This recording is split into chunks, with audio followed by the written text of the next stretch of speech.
इयत्ता तिसरी पाठ वासाची किंमत या पाठाचं आपण नाट्यकरण पाहूया.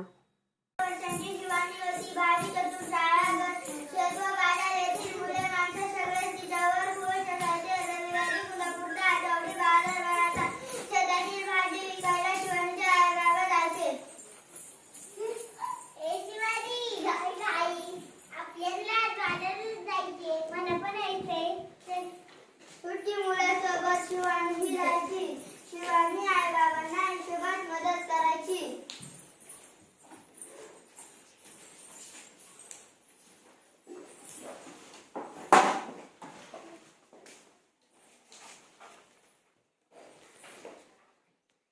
भाजी घ्या. हे घ्या आई, 50 रुपये झाले. ही भाजी कितीला? 20 रुपयाला.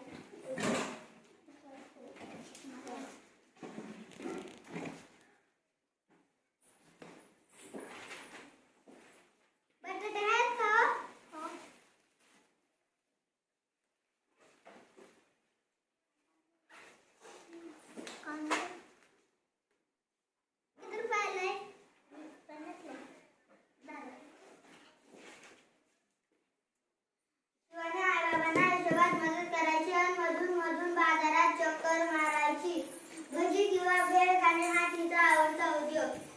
भजी द्या चला. एका रविवारी अशी फिरत शिवानी बाजारातल्या मिठाईच्या दुकानापाशी आली. मिठाई ती सहज उभी होती. हलवा तिच्याकडे पाहत होता. तो गल्ल्यावरून उठून आला. हे मुली, चल पैसे काढ. कसले पैसे? मगापासून माझ्या मिठाईचा वास घेते, त्याचे पैसे. पण मिठाईचा वास तर येणारच ना, म्हणून काय वासाचे पैसे द्यायचे? पैसे दिलेच पाहिजे, पैसे दिलेच पाहिजे, पैसे दिलेच पाहिजे. हळूहळू बघ्यांची गर्दी जमली.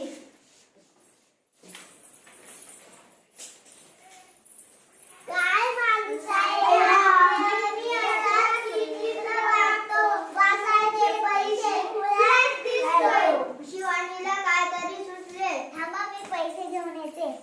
आई, भाजी विकून आलेल्या पिशवीत भाजी विकून आलेल्या चिल्लरची थैली दे ग मला. कशाला ग? ती एक गंमत आहे, तू पण चल. दोघी निघाल्या. बाजारातल्या मिठाईच्या दुकानापाशी गर्दी तशीच होती.